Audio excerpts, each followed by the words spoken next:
I'm Kimberly Flowers. Today, I'm really excited because I get to be the fun teacher, because this exercise that we're doing, this training that we're doing, is going to be very much so an interactive experience, and I'm going to be using volunteers. We're going to be looking at some videos. We're going to be making some videos. We're going to have a whole lot of fun.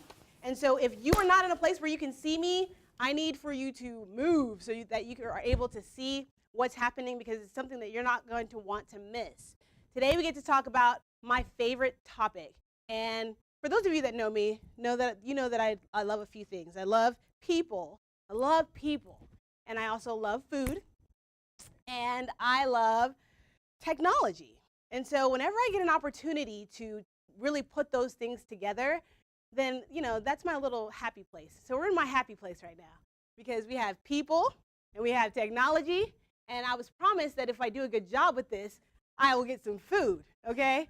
So I need you guys to help me out and pull out your papers and pens and all those things so that, we can look like we're learning something up in here, okay? So today I want to talk to you about mastering the art of a powerful presentation. And so we're talking about, more specifically about video like a boss, right? That's the title of our message. But all of these things that we use in order to, that I use to help my clients gain visual credibility in the space that they're in, both digitally and physically. All of these things, like, the videos, the photography, the graphic design, the motion graphics, it's all they're just tools to help us master more effectively and more efficiently the power of a strong visual presentation. And why is that important to us? As entrepreneurs, we all want to have our products, our services, our messages to be considered valuable in the space that we're in, right? That's the whole goal. We want people to be able to see the value in what we do. And as entrepreneurs, it's our job to be able to communicate that value effectively in a way that people can readily see, readily recognize, and, immediately gravitate to, right? And so how do we do that, though? Like, how does that happen? So today, we get to look at one of the ways that we do that effectively. So I like to say that we meet people one or two different ways. You guys can hear me okay, right? In the room? We're just checking in the room. I know I'm probably talking a little bit loud in the mic, but I got lungs, so, Okay, so we meet people one or two different ways, right? And we meet them physically, like we are actually at a network meeting, or we're at a coffee shop, or we're someplace where we get an opportunity to meet someone, physically, and we hand out our business card, and that becomes their first experience with our brand, right? And with that, a person, an impression is created, an impression is had. And then we have the digital way, right? We meet people digitally. Maybe they stumbled across your website. Maybe they stumbled across your Facebook page or your Instagram or something like that.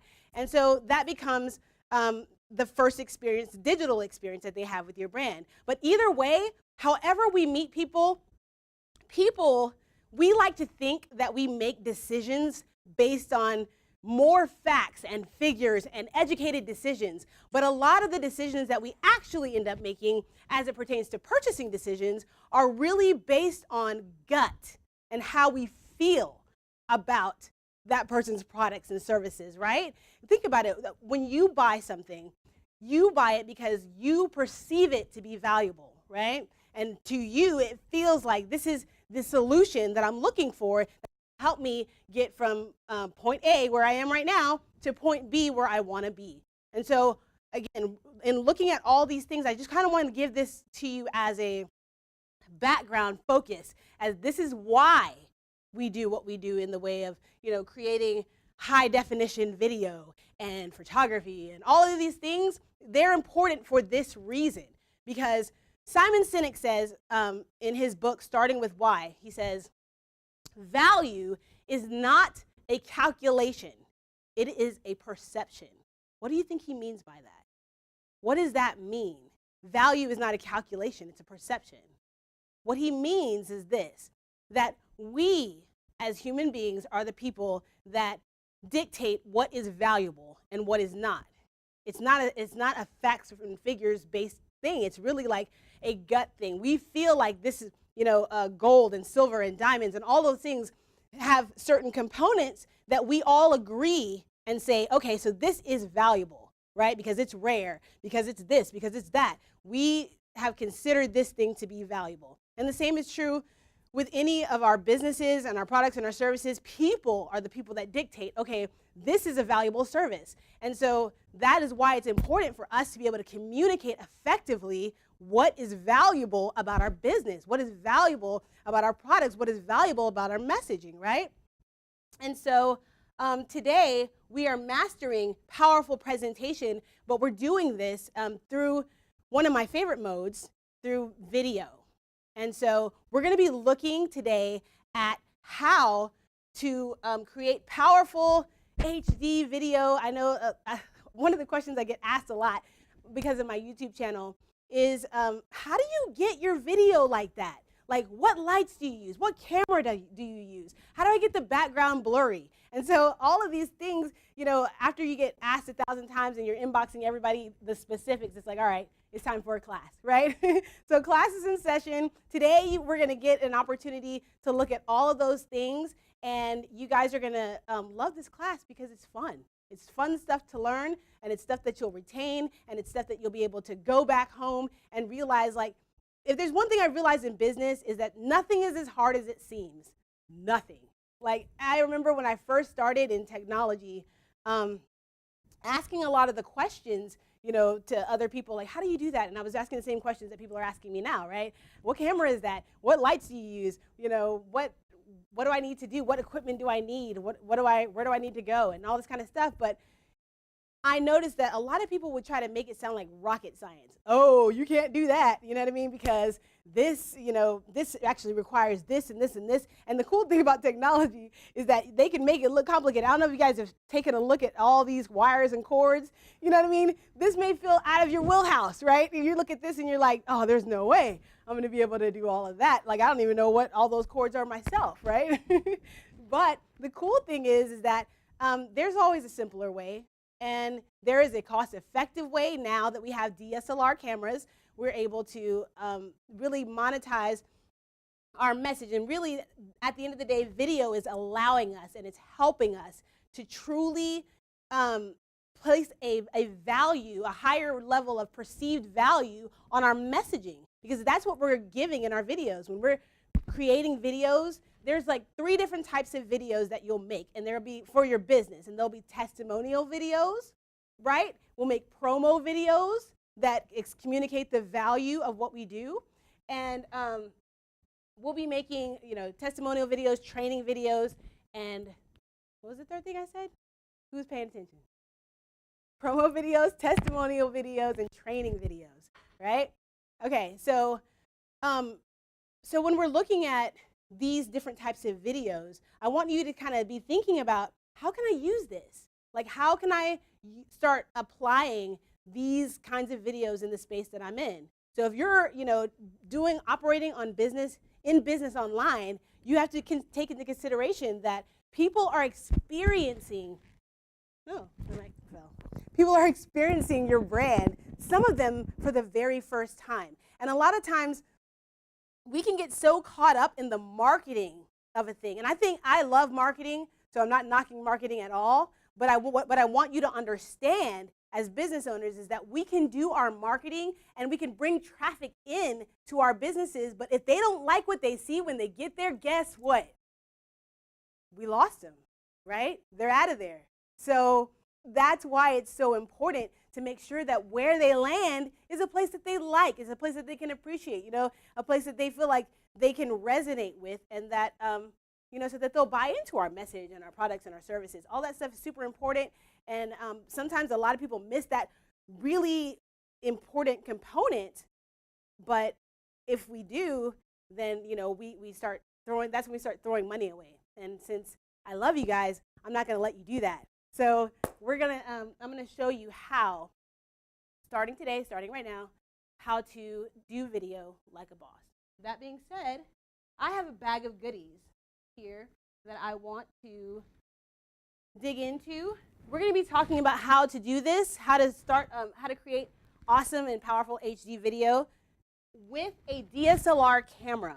A DSLR camera is a digital camera. So it's usually like the Canon camera is a still camera, and then most of you may have seen this camera before and thought, oh, it's just like for pictures. But the cool thing about this camera and the reason why I bought it is because it also takes very great video. And so when I first started my career in technology, I started in video. I have a broadcast production degree, and so I needed a camera so that I could start showing the value, right, of what I do. And so I bought, a couple of cameras here, and I did the research on them and all this stuff. But the cool thing is that they're affordable now. Now, before, a few years ago, these were not so much, not very attainable, right, because of the cost. But the cool thing is now, that we can start using these things for our businesses. Lyric said that billions of people on YouTube, but how many of them are entrepreneurs and using that to their advantage? Billions a month, okay? And only 9% of entrepreneurs are utilized. Do you know how much money is being left on the table because entrepreneurs feel like this is something that's outside of their wheelhouse? So today I'm going to show you guys this is really easy. It's not complicated. It's not rocket science. We're going to do it together, and you guys are going to, be excited about it, and you're going to go forth and you're going to do amazing things, and I'm looking forward to seeing it. Okay? So this is the DSLR Canon camera. I want to first talk to you about the components of a camera. You have to understand how a camera works, right? That's going to be the first thing before we get into anything else. And actually, what I want to do, Trevor, if you will, I want to show you guys a video, one of the videos for Beauty and the Brand that I do. And just to kind of give you the quality kind of aspect, because I really want to focus on a few things about that video. And so we're going to show you one of the videos that I do for Beauty and the Brand, and we'll look at some of the components of those videos, and so you can see exactly what effects and stuff we're trying to achieve with today, okay? Do you have that up? She's just a girl and she's on fire.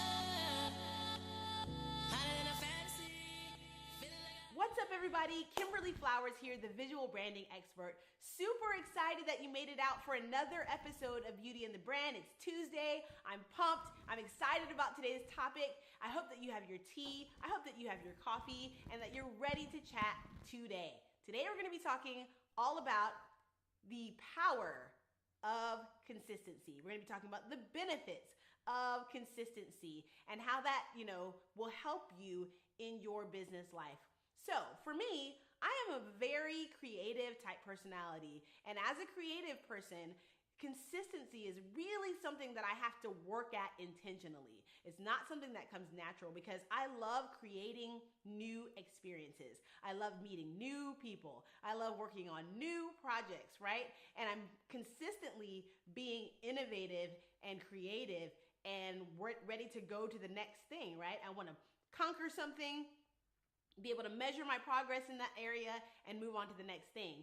But in business, consistency truly outweighs creativity. My mentor tells me that consistency beats creativity every time. And I remember when I first heard that, I was like, how can that be? Creativity is how we build, these amazing solutions that we are able to help other people move forward with, right? How is it that creativity can be beat by consistency? But the truth is, without consistency, creativity is dead. You can have great ideas and have no longevity within those ideas, and you don't give it enough time to build traction. You don't give people enough time to really grasp onto your ideas and move forward with them or feel like they can rely on those things. Without consistency, creativity is really dead.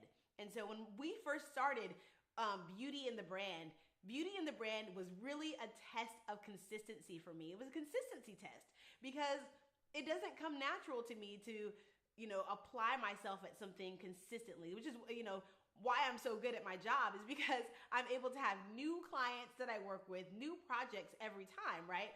And because all my clients are so different, you know, their personalities are different, I'm creating something new and different for each person. And then we build it, we conquer it, and then I'm able to move on to the next thing, right? But in business, consistency outweighs creativity every time. So it's super important for me to be able to learn the power of consistency, which is one of the reasons why we do Beauty in the Brand, because it's a personal growth effort for me, and it also adds value to you. In creating episodes of Beauty in the Brand, it's fun, but at the same time, I notice throughout my week, like Tuesday seems to come not once every 7 days, but once every 2 days. I feel like just as soon as I'm done with one episode, it's time for the next. And I'm thinking to myself, oh my God, like I have all this stuff to do, blah, blah, blah. My week is getting, filled. I got clients that I got to work with. I got, other assignments that I have to do. And now I have to shoot a Beauty in the Brand video every single week. Sometimes it's just a lot, but consistency beats creativity every time. So for me, I'm committed to this work. I'm committed to being able to add value to you in this way. And so today I want to talk to you about the benefits of consistency in your business. Benefit number one, consistency allows for great measurement. And here's why. When you are consistent at something, it really allows you to be able to more effectively measure, does this work or not? When you don't do something repetitively enough times, it's really hard to see whether or not that thing is working for you, right? It's like you tried it once, oh, it didn't work, or oh, it could have been a fluke, and maybe it did work, but you don't know if it's a fluke or not because there's no consistency. So consistency allows for great measurement. A great rule of thumb is when you start something that you want to measure the progress of, give it at least 3 to 6 months, so that you know more in a more consistent manner that this thing works consistently or does not work consistently. So you know what things that you need to tweak. You give yourself time to decide, okay, so this worked, but maybe this didn't work. So now let's tweak this and then try it again, and then try it again, and then try it again. Consistency beats creativity every time. So another benefit of consistency is that consistency builds reputation. When you are building your reputation, you want to make sure that people can rely consistently on what it is that you do awesome and amazing, right?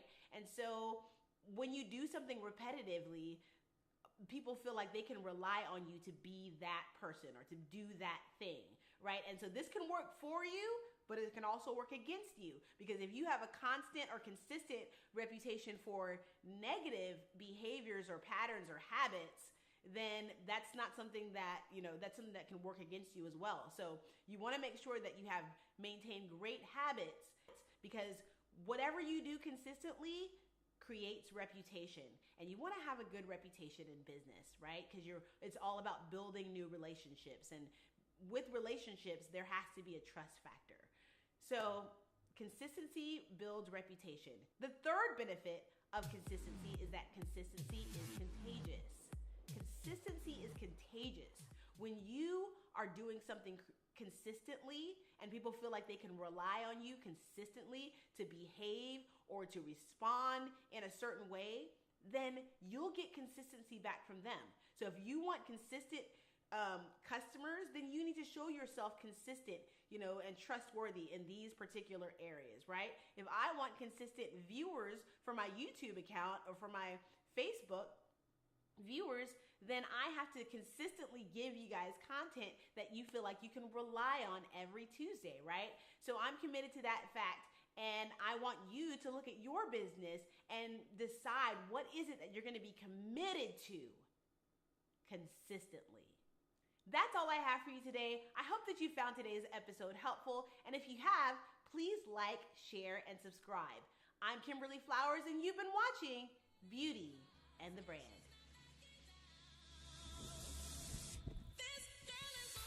Okay. Oh, thank you guys. You guys are awesome. Okay, so that is an example of one of the videos that I do. I do those videos every week, and I do them, primarily just to provide or add value, right? And it also works as a promotional right, for my brand so that people are consistently seeing me. I consistently add value to them. So it's kind of a double benefit there. And so this is the kind of videos that you also should be doing for your business so that, and you want to do it at a high level like you see there. So we want to have the lighting right? And we don't want to be like in the shadows. So sometimes what we don't understand about the videos even that we create is that we can be sending mixed signals, right? If I'm talking about how I can help you to create wealth in your business and in your life, and I'm shooting in a place that is reminiscent of the hood or the slums, right? Then that's kind of a mixed messaging kind of thing. So there's certain things that you can do, best practices, you know, about like how to shoot and like how to frame the composition, you know what I mean, that really help. You don't have to be shooting in an awesome place. You just have to be able to get creative about how you use the tiny little space that you do have, right? So you saw me sitting there, and that's actually like at my place. That's just a video that I shot at my apartment, and it's just a little space area, you know, and I'm gonna show you exactly like how that looks and how that works for you, you know, so that you can see what goes down. So when working with DSLR cameras, the one that we're going to be working with is called the Canon T3i. Canon T3i. Everybody write that down because you're going to ask me later. Yes, Canon T3i. Now this is a fairly inexpensive camera, and it shot that video that you saw there, right? So this is the Canon T3i. And when dealing with DSLR cameras, there are three concepts that you need to understand very clearly, because this works with, you know, if you have a Nikon camera or a Sony camera, it works the same way. But the three concepts are aperture,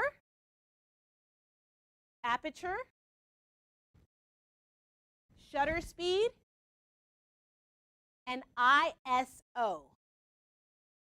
Aperture, shutter speed, and ISO.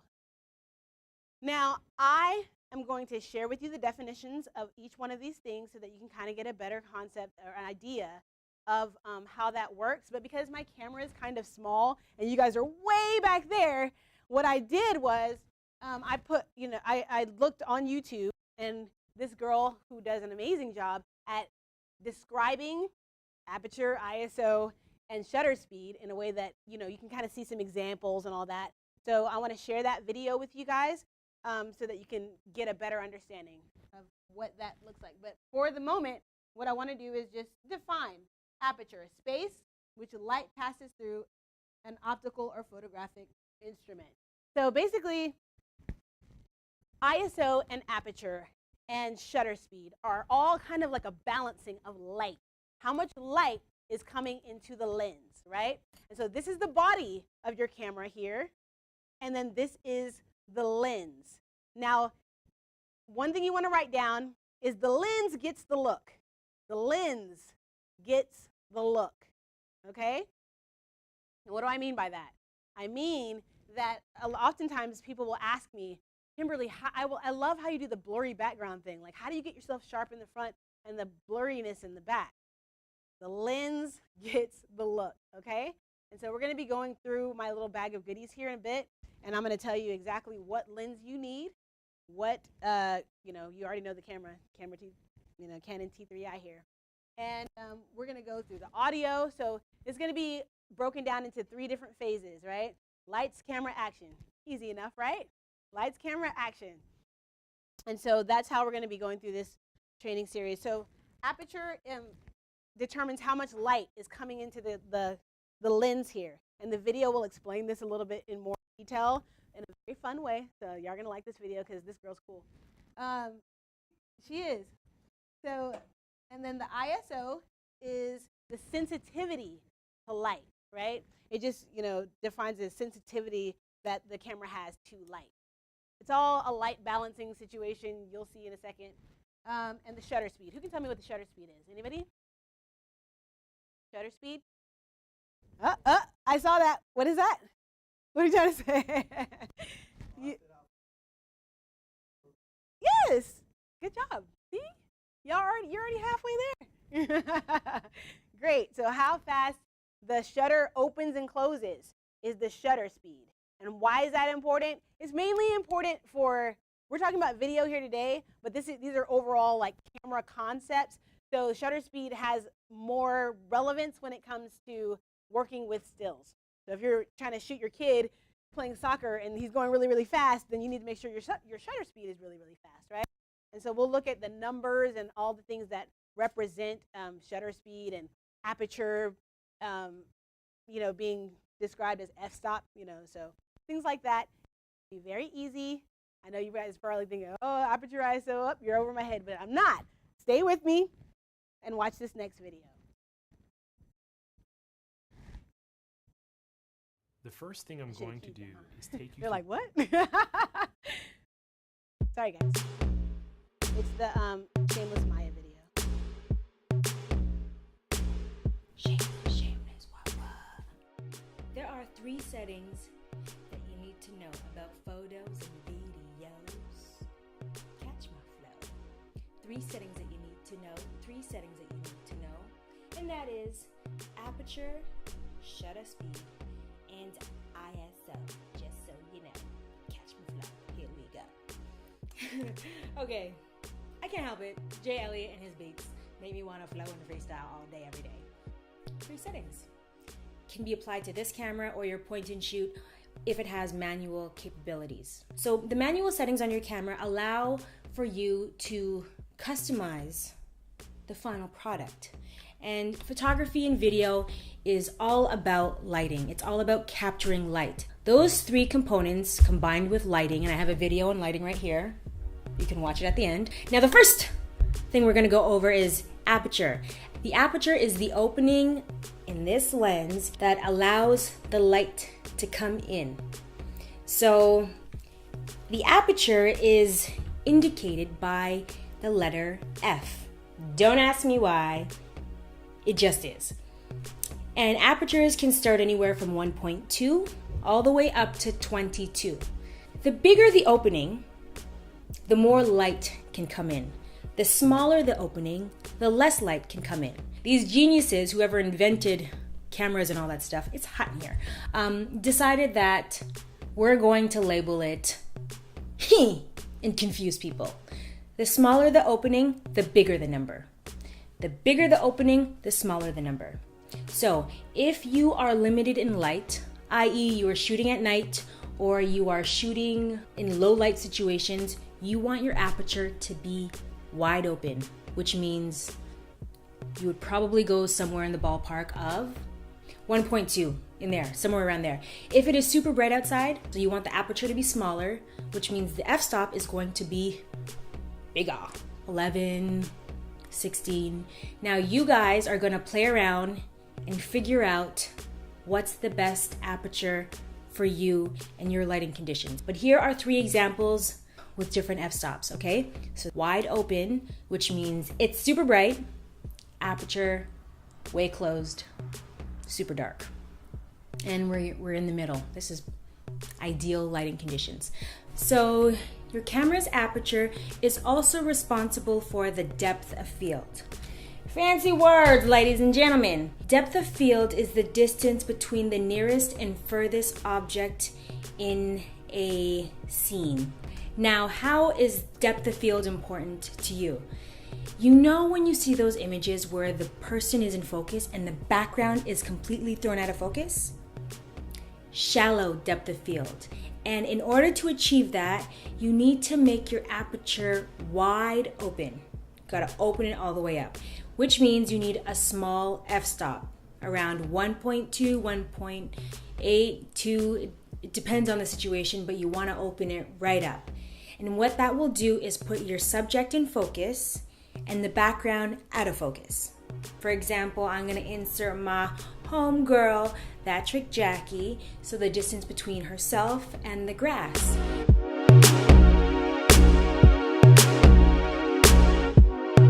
And vice versa would happen. If you close the aperture hole right down to an f-stop of say 11 or higher, or even even 5. So you'll see in this insert, Jackie and the grass are both in focus. Does that make sense?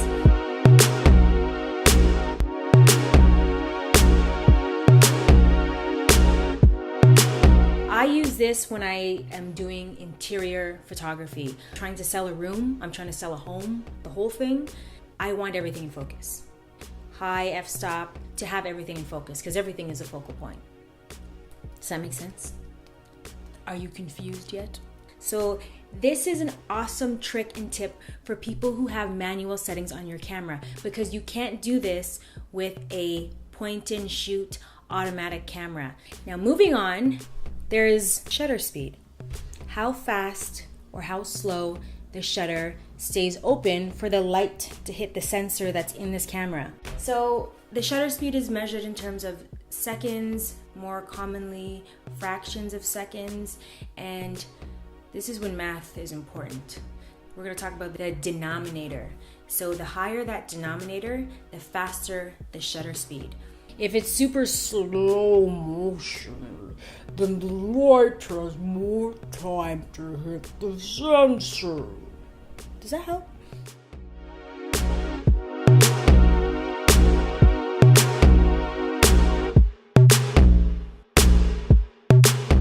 In photo video land, 1 second is uber long. If someone is running, for example, you need to snap them really fast. You need to catch them in the action really fast. So you want a fast shutter speed. Fast is 1/1000th of a second. Slow is 1 second. When would you use a shutter speed of 1 second? Or even slower? You know those sparklers when you want to catch it in slow motion, or even like the car lights, you know that effect? That would require you to slow down the shutter speed. But when you slow it down, that also means more light can hit the sensor, at which point you need to adjust the aperture. So it's all about balancing the aperture and the shutter speed, that you get a combination of numbers that work for that particular environment. So the shutter speed can be responsible for capturing the speed of a moving object or how much light you want in your photo. I'm here, let's use me as an example. The shutter speed can also dictate how much light comes in. So again, shutter speeds.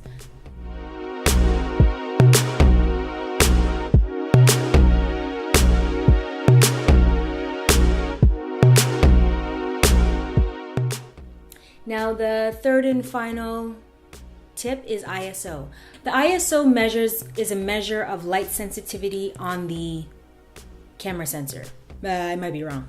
But anyways, what you need to know about ISO is you want that number down. You want ISOs in the ballpark of 100, 200, 400. Anything higher starts to create noise, digital noise. So you'll notice when it's dark and you are filming or even taking a photo, there's a lot of grain, a lot of digital noise. That's the ISO. The only time you're gonna make that number go high is if you've done everything with the aperture and the shutter speed to try to compensate for more light, but you still are not able to get enough light into the lens.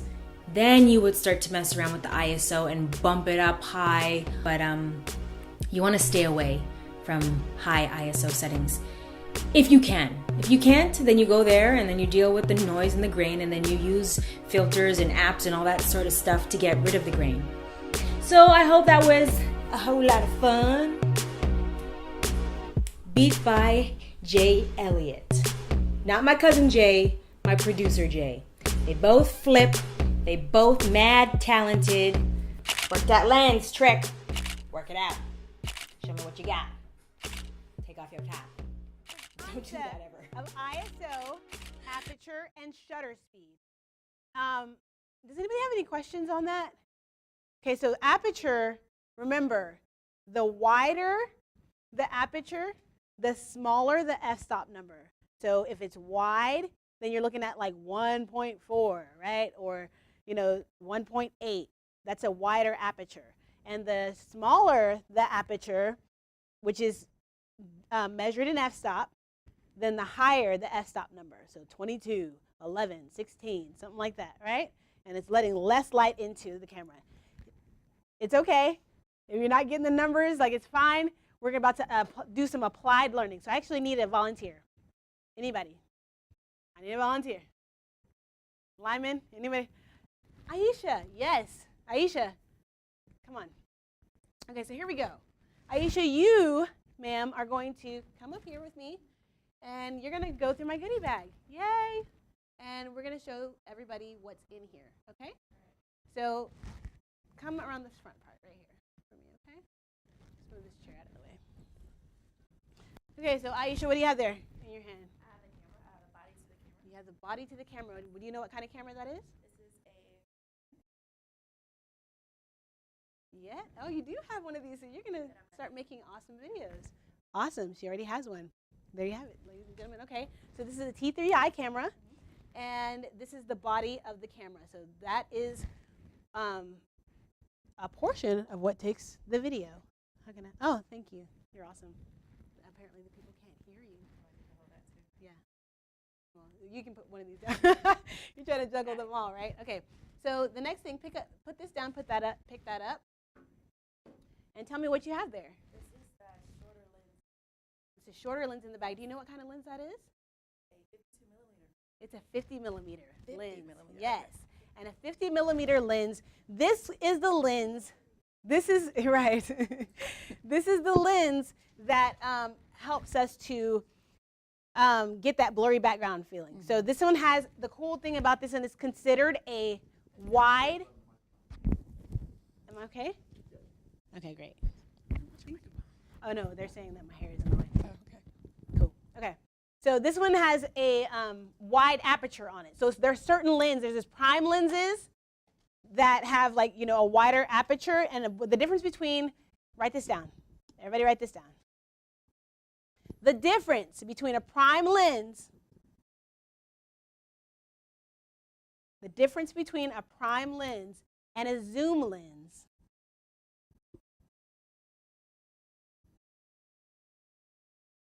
is a fixed focal length. I'm about to explain it. Focal length. And what this means to you, I'm about to break it down, right, in easy terms. What this means to you is that on this lens, this is a zoom lens, considered a zoom lens, is that if I want to get a closer, tighter shot to the subject, then all I have to do is move this area, and you can see that it zooms in, right? Zooms in and out. This is a zoom lens. A prime lens, if I'm trying to get closer to the subject, then I am moving my body and my camera in and out, right? Because these lenses don't have, these have a fixed focal length, meaning we got to move with it, okay?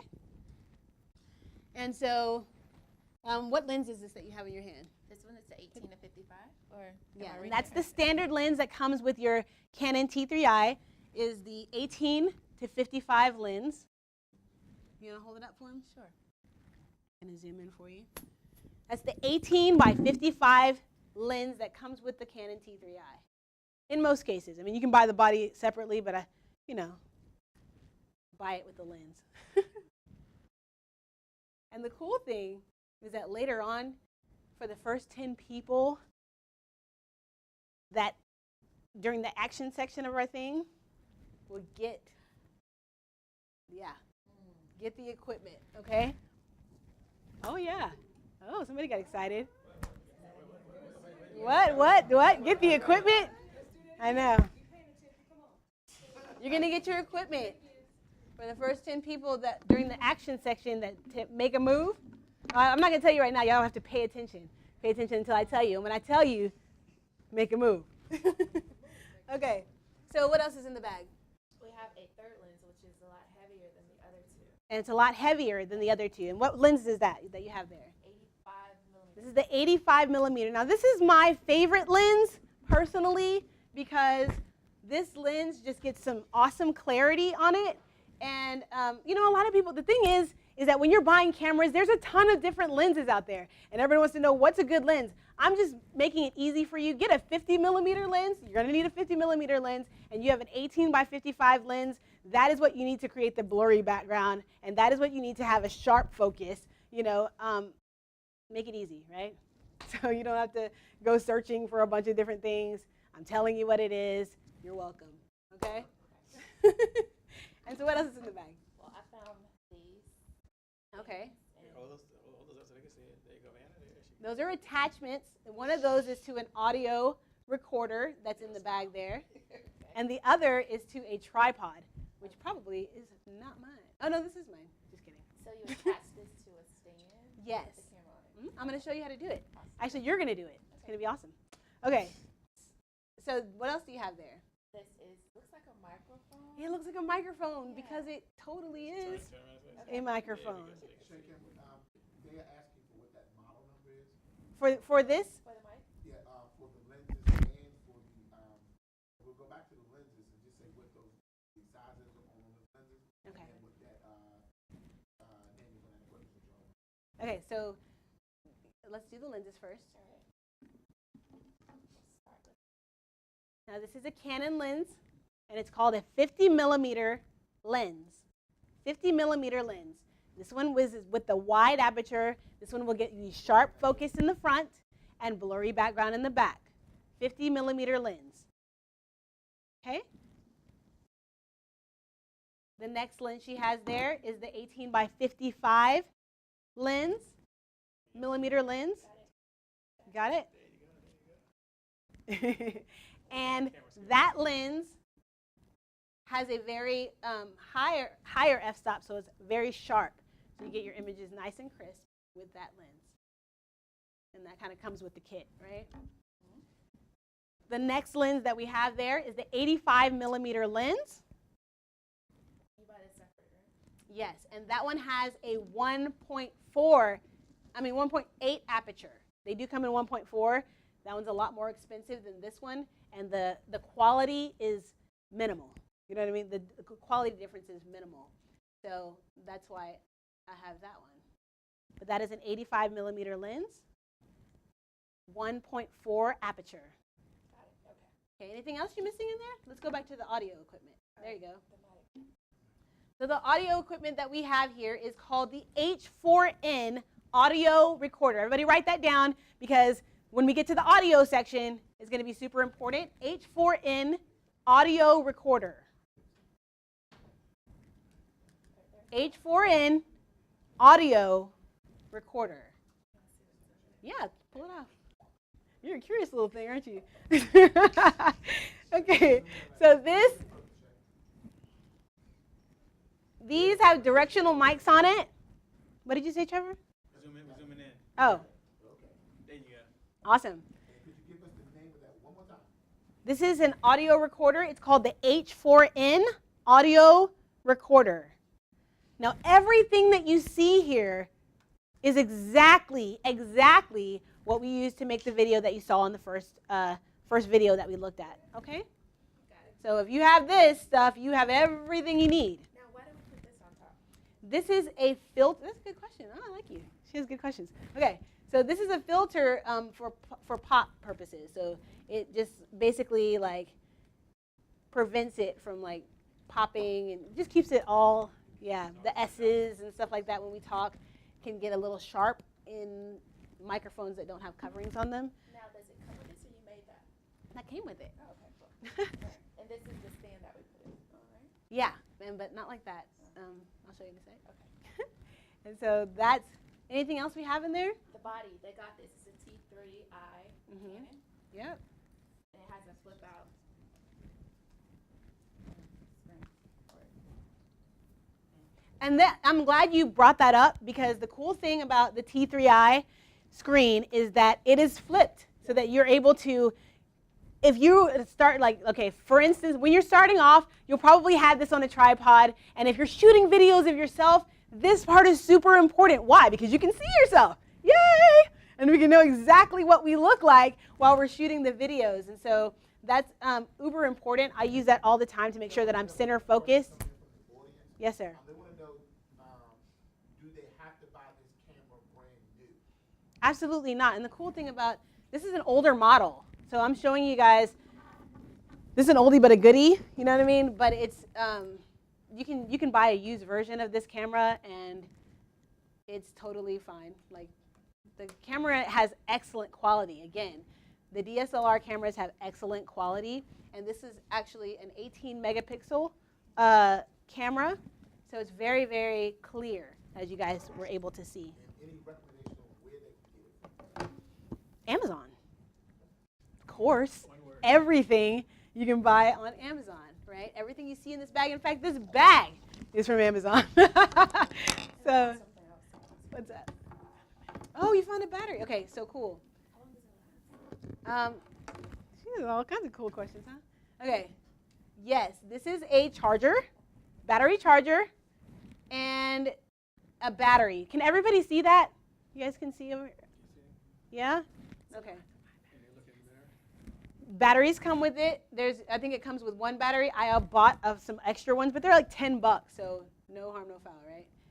Batteries. And the charger comes, I think, in the kit as well. I have to double check that. It's been a while. Okay, so those are the batteries, and I'm going to show you exactly how they go into the camera and how to work all this stuff, right? So one other thing that we haven't looked at just yet are the SD cards. SD cards. So all of this stuff that's being recorded into the camera are being recorded onto an SD card. An SD card, okay? And the one that we use for the audio recorder is the 32 gigabyte SD card. So these are sometimes, when you're getting your kit started, it's kind of like, which one of all of these little things do I get? I'm telling you right now so that you know and that you're not searching around for stumbling around. Do I get the 16 gig or the 5 gig? Which one did she say? 32 gig, right? That's the one we're using. That's the one that's going to allow you hours and hours and hours and hours of audio without having to interchange that baby. 32 gig for the H4n audio recorder, okay? Yes. And then we have another one. Here you go. Oh, thank you. This is a 64 gig. There's a question, what is the battery life of the camera? The battery life of the camera, it usually lasts about, that's a good question. I think it usually lasts about 18 hours-ish. Yeah. Let me research that and then get back with you on that for a more specific, but I'm not for sure, but I believe it's around that time. I shoot with them all day, but I do need interchanging batteries and stuff like that, so we'll see. This one more video. This is for the video one. The reason why I use 64 gig SD card for the video portion, this is the SD card that goes into the T3i. The reason why I use this 64 gig is because when HD video, which is represented in numbers as 1920 by 1080. So if you hear anybody saying 1920 by 1080, you know they're talking about HD video. If you hear anybody talking about 1920 by 1080 video, that is considered HD video. 1920 by 1080 is considered HD video. But when you're dealing with HD video, it is a very huge file type. Like, it takes up so much space, and that is why we use a 64 gig, a minimum of a 64 gig SD card for it to record onto. So when it's recording, there's plenty of space. So if you're recording something that's going to be a little bit longer, you want to make sure that you have enough space so it doesn't cut off on you and say, you run out of space, right? So I found it to be safe to use a 64 gig. Okay? All right. So that's all the goodies in my bag. The next phase is really, what did we say? Camera, lights, action, right? So right now we're going to go through some of the lighting that we use to make the video that you just saw. So The audience, quick question was on the 64 gig, about how long is the video? Is that a 1 hour video? How much space, time will it hold? You know? it holds about, I would say, 3 hours of video-ish. About 3 hours. Okay? And all right, so now we're going to do the lights. And what I want to do is, thank you so much, Aisha. You've been awesome. I appreciate you. I want to have another volunteer come up. Actually, No prizes. no prizes. Thank you, Aisha. Let's give Aisha a hand, please. You're an awesome, you did an awesome job. Thank you. Now, I'm going to put somebody in my hot seat. Who wants to be in my hot seat? Because I'm going to show you all how these lights work. Is that cool with everybody? All right, cool. So anybody can raise their hand, or I can pick. All right, Talea. Y'all give Talea a hand as she comes up. I also need another volunteer because somebody is actually going to shoot a video of her real quick. Oh, buddy. I'm going to walk you through it. All right, come on up, sir. What is your name? Tyrone.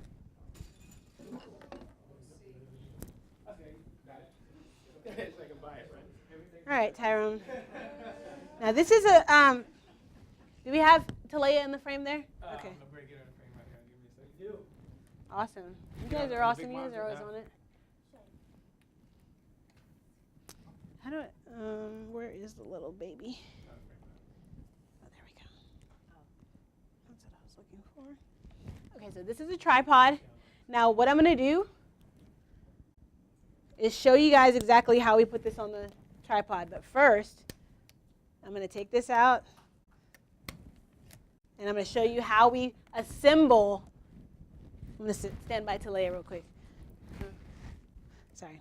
Okay, so I'm going to show you how we assemble the camera, so you can know how to put the battery in, how to put the SD card in, how to put it on the tripod, and how to shoot a video. Is that cool with everybody? Yeah. All right, cool. Here we go.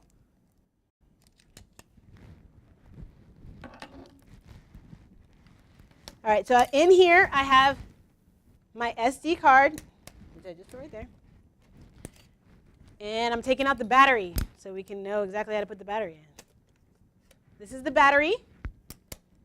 The battery, you can place the battery on the bottom of the camera. This is going to be the same way in every DSLR, okay? And underneath, you just open it up right here. Can everybody see that? Open, open, open, open. Battery. And you want to, these ridges right here, there's a ridge inside of here that matches up. And all you do is stick it in there. Bam. Close it up. Now we have power. Awesome, right? All right, so then when we turn on the camera, right here is a wheel area, and it's on and off, on and off, on and off. So we're going to turn it on. Yay, camera's on, okay? The next thing that you need to know, and this is super important, if you're going to be using the T3i, you want to set the dial to video mode. And so we're going to set the dial to video mode. It's already on video mode. Can you see that, Che?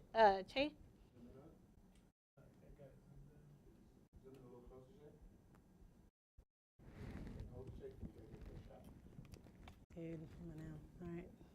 That's why I got to volunteer.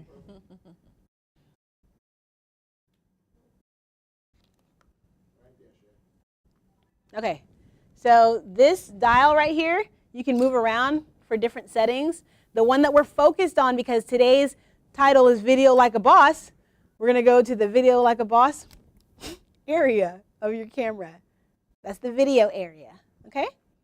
And so once that's set, that's video also. Yeah, and you'll be able to see it because there's like this little dash right here, and you know that that is on the video part. Got it? Does anybody have a question about that? Okay, cool.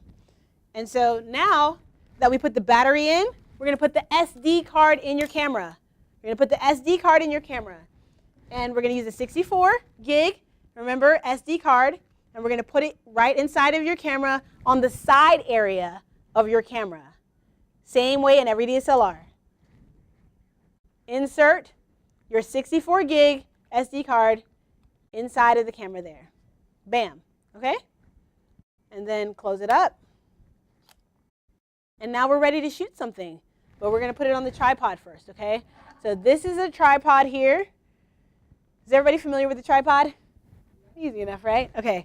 And so this is, in order to attach this here, we need to attach with the little attachment. So I'm going to go ahead and do that. And then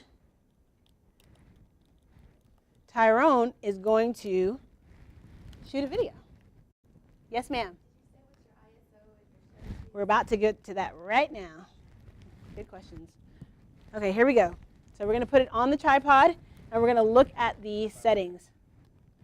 Oh, hi, guys. Okay.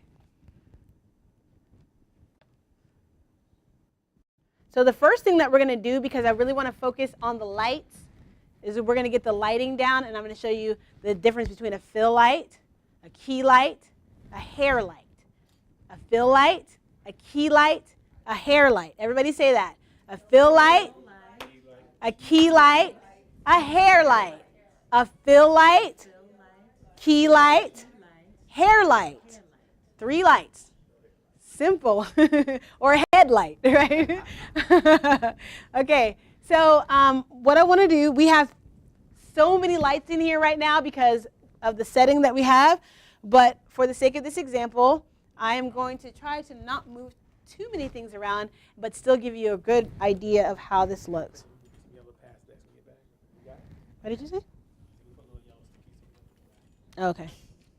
Right.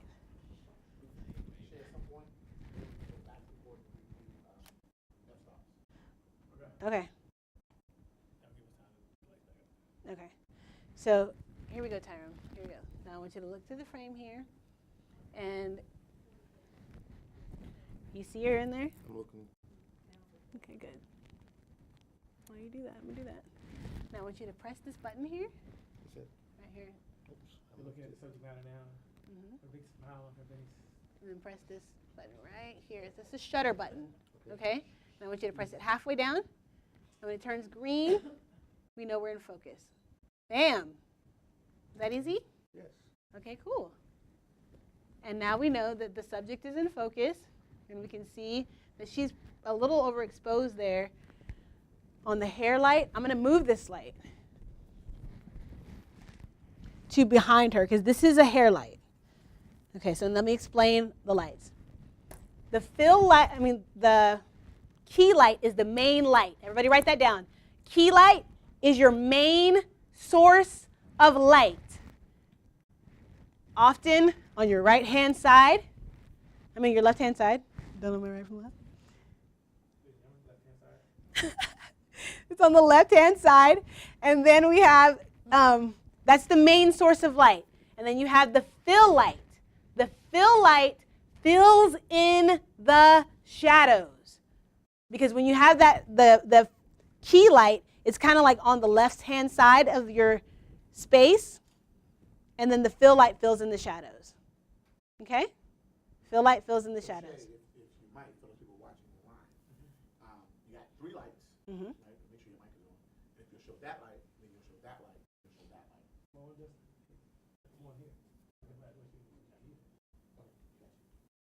light. Or we can draw it on the board. I can go right here. You can draw right here. So I don't just move aside. Kimberly, you might come over here. Hey, Justin, give us camera 1. Because I know we're moving a little bit fast, and I want to slow it down because it's a video like a boss. So You switch cameras. if you draw where the subject is, Okay. There you go. all right? Draw the subject, and then draw where they should place their lights. Okay. So this is the subject, and this is Draw just a little bit bigger. A little bigger. this is the key light. This is where it's located. This person's sitting in a chair here. Okay. And then this is the key light here, shining out towards that person. I'm zooming in. There you go. Then on the other side There it is. will be the fill light, right? And then shining towards that person. Second light. No. And then the hair light will be behind the person, right here, shining at the back of that person's head. Now, what type of lighting setup is this called? This is a 3-point light setup system. 3-point lighting. Where's the camera though? Because you might need that for yours. Camera's right here. No, in the setup. Where's the camera go? Oh, thank you. Okay. And so the camera is positioned right here. And actually, this is going to be like up to you, like where exactly the placement is, but obviously it's in front of the lights, right?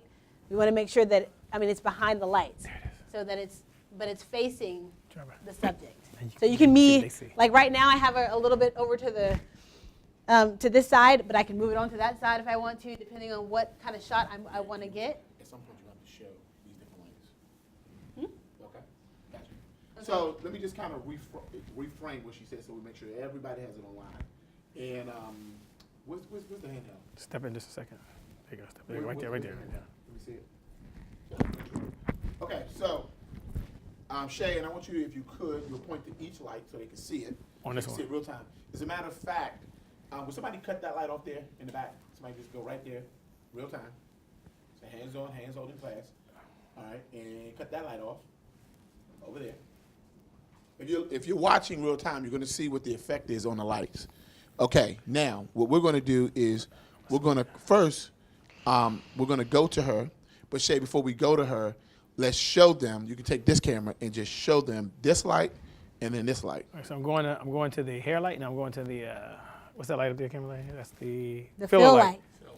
So there's the fill light. Right. You can see the fill light. Okay. And then Okay. if you go to Do what first? What's wrong? and the hair light is behind her. On this Oh side. yeah, okay. Okay, gotcha. And then Shay, if you take us to the fill light, No, this is the fill light. I mean the Hair light. Okay. Hair light's behind There's her. Talia. You can follow her on Instagram, Facebook. What do you got? Okay, so that's the hair light. Ah, hair light right here. Forward, please. And then if you'll go to the third light here, and that is our. Key light. So we have Awesome. a key light. So I put here key. We have a fill light Swinging over to you. here, and then we have a hair light here. Okay. And we got 3 different lights. Okay. How many lights do we have? 3 lights. Okay. We have a key light, a fill light, and a hair light. The key light and the fill light are placed in front of the subjects. Everybody got that? And then behind the subject is the fill light. Everybody got that? Because you can do this. They can do this, right? can do this. You can This do is this at home. easy. You can put up 3 lights. One to your left-hand side, one to your right-hand side, one behind you. Left, right, and what? Behind. Left, right, and what? Behind. It's very simple. Left, right, and what? Very, very simple. Left, right, and behind. 3-point light setup. Left, right, and behind. And Okay. the purpose of the backlight, the hair light, is to separate the subject from the background, right? It gives you depth, so it's not this really like flat look. It just kind of gives you like a nice cinematic feel there. Now, let's go back to the main subject, and let's cut the light off on her. Okay. So let's just cut off all the lights, and let's just see what happens when you have bad lighting. So let's go with bad light setup. So first, no We're hair gonna cut light. off all the light. By the way, if you're watching now and you're like, oh my gosh, what are they doing on there? We're gonna- doing this We're intentionally. gonna cut all of the lights off, and we're gonna start and open up each one. Notice so you how can the see lighting's getting exactly worse. How they work. Yeah. Okay. Where's the light on? Knobs on these. Ooh. Okay. Now, this is no light. It's a shadow. I'm gonna fix it up now. We fix it up. Okay. Now, the first thing you want to do is you want to set up your key light. Key light. Now, your key light should be at what height, by the way? Your key light should at least be shoulder width, at least. Now you can make it higher. Obviously, we need it higher for the cameras. It's really dependent on the setup that you have.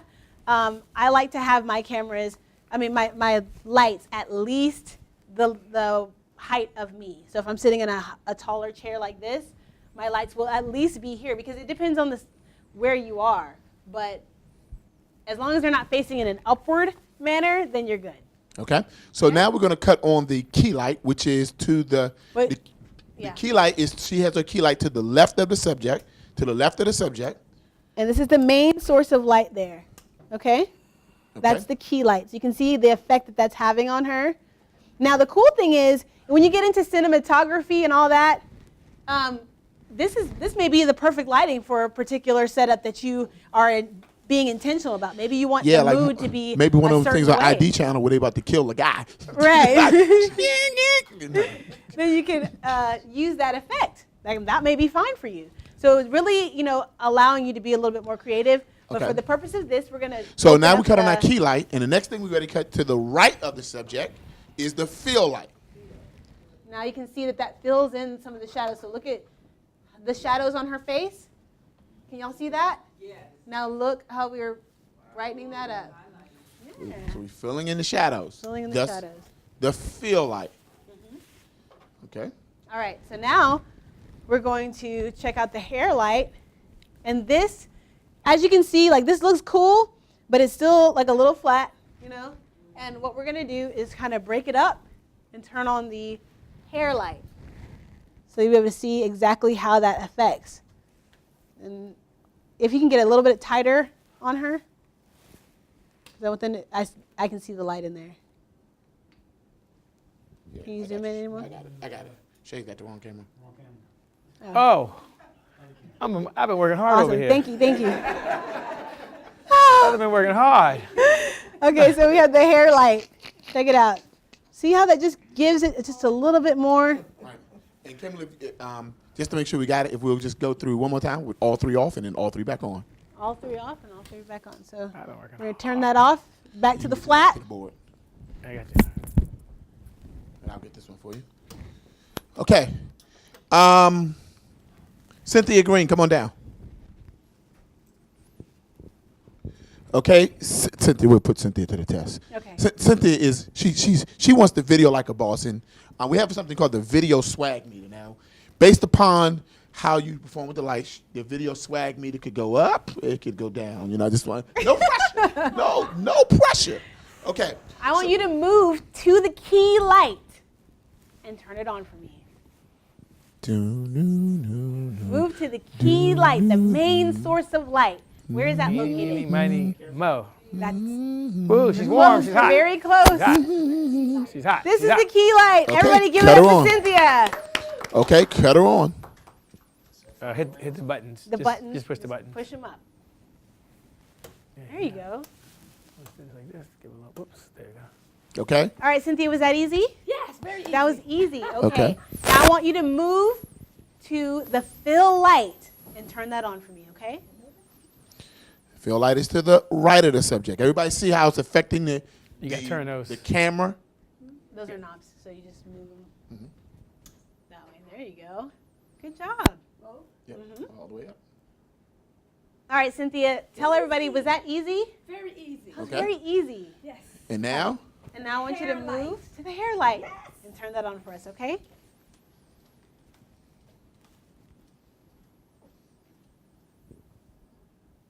You're such an awesome subject there. Woo! Yay! Showtime! That's awesome. Okay, so how easy was that, Cynthia? Very easy. Very easy. You feel like you can do that in your own space? Yes. Think it feels easy enough? Okay, awesome. Thank you. Everybody give Miss Cynthia Green a hand. you can cut the main light back on. Yep. Does where she face change over the lighting? There should be some lights right behind Where her. she faced, Hey, Ivy. Where she turns her head. as long as you have a triangle here, the 3-point lighting is a triangle based. So you want to have 2 lights in front of the subject, key light, fill light, and then one of them will be behind. So wherever she moves, triangle based. Okay? Is it where I move or where the camera's positioned?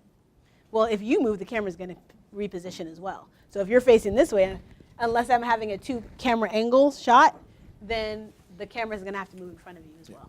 Okay? So based on you. Okay. All right, everybody get 3-point lighting. So no more bad video. Are you gonna get bad on the video swag meter? Right, you have no video swag, okay? You know, it's just That camera's this no one. video swag is just bad. Like right now, I have no video should be swag. this See how one. dark I Like am this on the camera. camera? No video swag. Right. But in either case, in Shay, and you want to hit the other light too. That camera back that there. way. This Okay, camera's this so way. now you have your 3-point light set up, okay? And I'm gonna go ahead and take this off the board. Those people who want to take a There you picture, go. go ahead and take a picture of it now. See, there you go. Especially those people watching online. All right, so we have 3-point light set up. We have our camera. What kind of camera do we have again? What kind of camera, Aisha? Canon T3i. Awesome. Now, for those people, the Canon T3i, they're now up to with the Canon T6i, right? But you can still get the Canon T3i. You know, don't waste all that money. Go on eBay. Yeah, we got it. Find yourself a T3i, something simple, something low budget but high we quality. gonna switch it. So just go out there and grab yourself one. And I think she has something special, so I wouldn't grab one today because she Right. may have something special for you. But okay, we have the lighting. Okay, back over to you, Kimberly. All right. So is everybody, Tyrone, here we go. I'm going to show you exactly how to shoot a video. Now that we have the lighting set up the way that we want to, we are in what kind of lighting is this called? 3-point. Yes. We're learning something. That means I'm going to eat after this. All right. So check it out. Can you turn on the camera for me? Flip the switch. Right there. What was that behind? Mm-hmm. There you go. Yay. Was that easy? That was easy? Okay. And so let's move it just a little bit there. And you can see that she's in the frame. And we've already focused her, right? Do you remember how to focus her? You're gonna push this. Just move this camera so they can see what you're doing with him. And Chad will just move this just slightly. Okay. Okay, they can see right there. See? You're going to push the Yeah, shutter. but It's they okay. need to see what he's pressing. Cool thing is you're not going to break anything. Are you gonna move? Okay, so you, So just push this right here, the shutter button. Mm-hmm. Oh, see? Yes! People are learning. That's cool. It takes a picture, but you got it green, and that's fine. Halfway down. Yeah, halfway see down. when this behind them? So do it again, one Just more look at the time. camera. Get it halfway down. And now we know we're in focus. So you still know you're in focus, either way. So then we'll hit that again. So now we Okay, know that camera move the just a little subject is bit. in Camera like focus. this a little bit. This There you tripod is not my favorite right now because it's like wobbling and whatnot. I'm looking for the What's that gonna say? I think this one's just kind of, This is locked. but it's like, Give me a little clarity, a little blurry. Not what I mean is the focus. yeah, it's a little And once you zoom clunky, out, you zoom in and focus. which is why they didn't use it. Oh, yeah, is it That's clear why it was now? available. They didn't know I was going to do this. So we'll just Yes. leave it right there for now. Okay, Okay. now Kimberly, we have your camera up here on the screen, as you can see here. Kind of out of focus. Right, The subject. Shade did the focus. Hey, hey, hey. We're going to do the focusing. Is it You focused see how now? you quickly That's it right there. blamed Shay. Go back, Shay, you had it. There we go. Right there. Is it number one, number two? Number one, number two. All right, Kimberly, if you And could, doctor. all right, if you could walk them through again, what they should be doing when they get to the back of the camera. Okay. So we're going to turn off the camera and turn it on again so you can see. Can you turn on the camera for them, Tyrone? Awesome. Easy enough? Yes. It's a switch. On, off. Yay. Easy enough, right? Okay, and then so can you focus her on that camera? And the way that you focus is you press down the shutter button halfway. When it turns green, you know that the subject is in focus because that's automatic focus, okay? And it's set automatically to automatic focus. And so my suggestion to you is to operate your camera on an automatic focus for video shoots like this, okay? So now she's in focus. I feel like we're ready to shoot. You feel like we're ready to shoot? We have our lighting the way that we want it to. And we are ready to shoot. So this is the record button. I want you to go ahead and press record.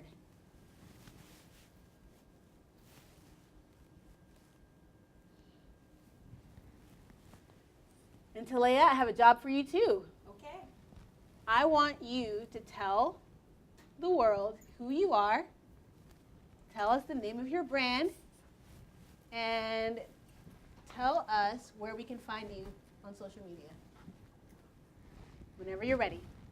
Okay. Hi, I am Talea Kelly of the Prosperity by Design Network. To reach out to us, please visit Prosperity by Design Mastermind.com and join the Prosperity Network on Facebook. Awesome. And then push stop on the record button. There you go. Now is the red button gone? Okay, good. Was that easy? Absolutely. I feel like that's something that you could do at home. Ready, record, press it again, that's all. Easy. Yeah? High five. Thank you. Thank you. All right. Everybody give it up for Mr. Tyrone. He just made his first video. All right, now Kimberly, I want to make sure that we do a few things here. If you'll join us back at the board. Okay. Let's talk about what settings we are using for the camera, okay? Okay. So let's just kind of do a quick recap, okay? There are what we call f-stops, and you want to explain that to us real quick? Okay. Because now that you have seen that you can easily do it, the key thing now is what are the correct settings? And the next thing is, how do you get the blurred background look? Okay, so let's talk about aperture. All right. And what is aperture going to be? Represented by? F-stop. And this is letting us know how much light is entering into the lens of the camera. Okay. Now, the lower the f-stop. The lower the f-stop, the wider the aperture. Which means? The lower the f-stop number. So f-stop is determined in numbers. So you have f whatever number, right? And the lower the number, the wider the aperture, which means sharp thing. Okay, let's draw it. It looks It's gonna crooked, be but easier. it's not. It looks like So we'll floor, do but it looks good on f-stop 1.4. This is what the aperture looks like. Nice and wide, right? This is a wide aperture. The hole is nice and wide on the lens. Mm-hmm. And if you just break your lens out real quick and put that up in front of the camera, and we're just going to show you what that looks like. Okay. Okay? And Shay, if you just zoom that in real quick. Let's see, this is a wide aperture. And you zoom that in. Okay. Oh, wait, you know what? It's actually better demonstrated probably on this one. Okay. You want to just go ahead and twist it? Okay. Zoom all the way in, Shay. You zoom in on hers. You want to zoom right into that hole, Shay. Okay, so as you can see, All right, now you need to get some focals. where am I going here? There you go. Right there, Shay. Okay. And as you can see, the hole gets bigger and smaller Okay, in so there. the lower the f-stop, right? So the lower the f-stop, the more light. The more light is let inside the camera, So and write that down. provides, The lower the f-stop, the more light's coming in. Write that down. Go ahead. and the lower the f-stop, the sharper in focus the subject will be, and the blurrier the background will be. Okay, so quick note. You see where Talea's sitting? Everybody see where Talea's sitting? That is the foreground. That's always where the subject is sitting, foreground. You see behind her where the white boxes are? And Shay, if you could, Justin, if you would pull that up on the screen. Talea. Yep, switch back to Talea so they can see online. All right, pull that up. Okay, you see where Talea's sitting, right? That's the foreground. Everybody got that? What's behind her? That's the background. Two things, foreground and what? Background. Foreground and? Background. Okay, so if you have your f-stop open, 1.4, the lower the f-stop, the more what is in, coming in? Light. So the more light is coming in, and the clearer the subject is in the foreground. Everybody get that? Now, what happens, Kimberly, when they raise the f-stop to, like, let's say f8 or f11? This is fuzzy background. Okay? Sharp focus. This person is Chinese, and they're Gotcha. happy. So, two notes. If the f-stop is very low, the lower the f-stop, the more light is letting in. Everybody get that? Now, the thing about that is, while it's letting in more light, the foreground is very clear, but everything behind it is blurry. Everybody get that? Is that correct? Yes, blurry represented as these little squiggly lines. Okay? Gotcha. So it works a little bit, if you'll use the hand example. All right, so I want everybody to put your hand in front of your face like this, nice and close. Now I want you to focus on your hand. Focus on your hand. Now, if you look in your peripheral vision, you can see that everything outside of your hand is a little bit blurry, yes? Maybe some of you have it too close. Back it up just a little bit. All right, so like you should be able to look at your hand, but in your peripheral vision, meaning like you're still able to see the other side. If you're focused on your hand, you can see that the rest of everything else is blurry. The lens has that same effect. Everybody understands? Does that give better understanding on how the lens works? Yes, sir. Depth of field, exactly. Okay. Yes. Okay. So the lower the f-stop, the more light is coming in, so the hole is bigger. Yes. So if the f-stop is low, like 1.4, it's like what? 1.4, it's nice and wide. Like this, right? But if the f-stop is higher, like f8, the higher the f-stop, the smaller the hole. So F8 would be represented as a smaller hole. Smaller hole, right? In the lens, smaller hole in the lens. And this person here is sharply in focus, but so is the bookshelf behind him, and so is the lamp. And you can see all those things nice and clearly, right? No blurriness. Now, here's the thing. If the f-stop is higher, everything is clear, background and what? Foreground, right? But the problem that you may run into is now it's letting in less what? Letting in less light. So now you need light to compensate for the fact that the camera is letting in less light. Does that make sense? And there's two ways that you can do that. We can balance it internally using the ISO. The ISO settings start at 100. They're represented in numbers from 100 to 6400. Now, for you, all that means is that if you need more light, go up a notch. You know what I mean? And if you need less light, go down a notch. That's all it means, okay? And so if we have a higher f-stop, we may need a higher ISO. We don't want to get too high on the ISO because depending on how high you get it, you can start to see grains on your film, and you don't want that, right? So you want to, it's a very, you have to balance it depending on the environment that you're in. But for the most part, if you're indoors, you want to keep it under 400, right? If possible. But if it's not possible, don't be afraid to bump the ISO up some more, okay? So in that diagram, the F8 is clarity on the background and Yes. the subject Mm-hmm. with the smaller hole. Yes. Just like this. Yeah. Gotcha. So the F20 is the highest it goes, or 25? It depends on the lens. It's really going to depend. Each lens has its own settings on it. So that's a good question because some of you may be looking at, I have my 1855 lens, but I'm still not getting the blurry background. But that's because each lens has its own setting. And so for the prime, that's why I said you need a 50 millimeter lens, because the 50 millimeter lens has that wide aperture on it, and it has the 1.8. It goes all the way down to 1.8 f-stop. And that's this one. That's that lens right there. And so that will allow you to have a more fuzzy background.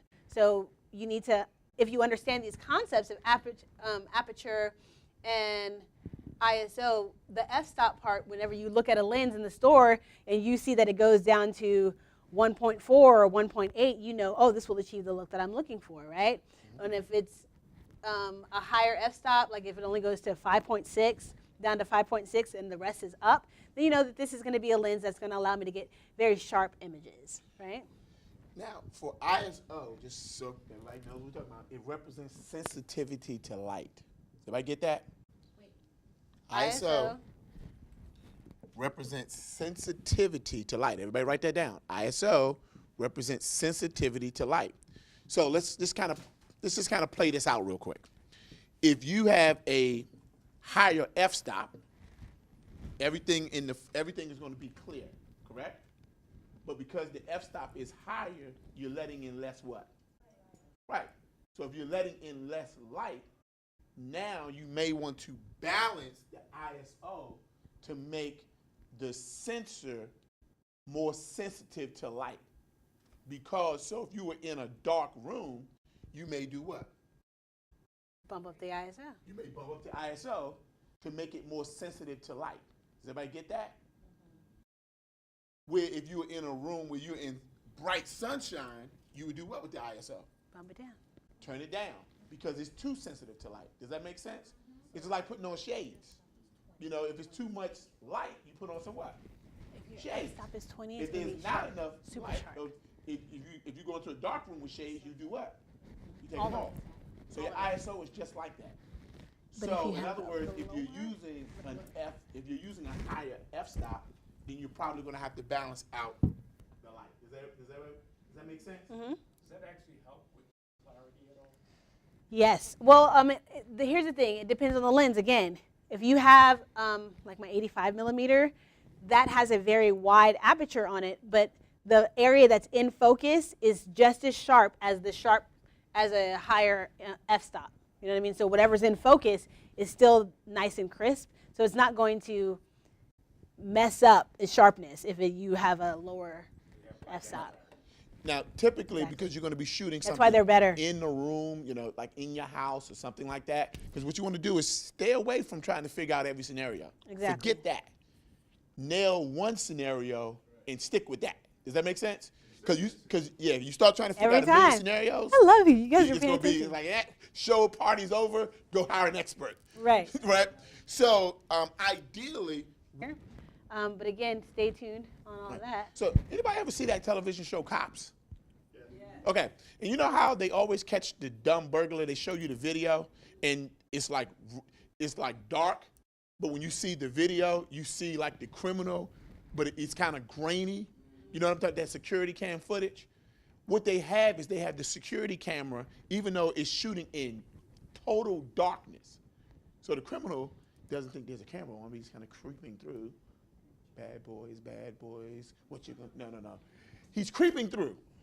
And even though the room is completely dark, the reason why the camera can still see him is because they have the ISO way up.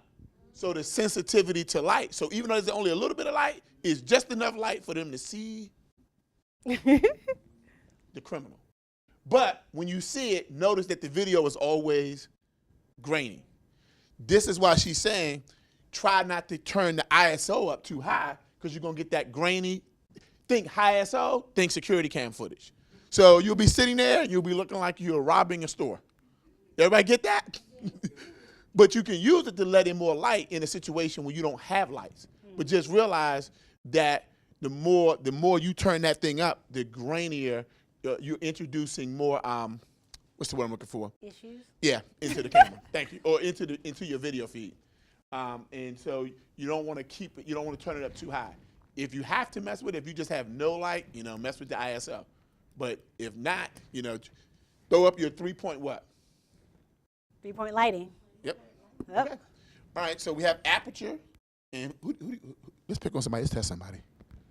Who are we going to pick on? Lyman, because he's been taking notes. He's a focus expert.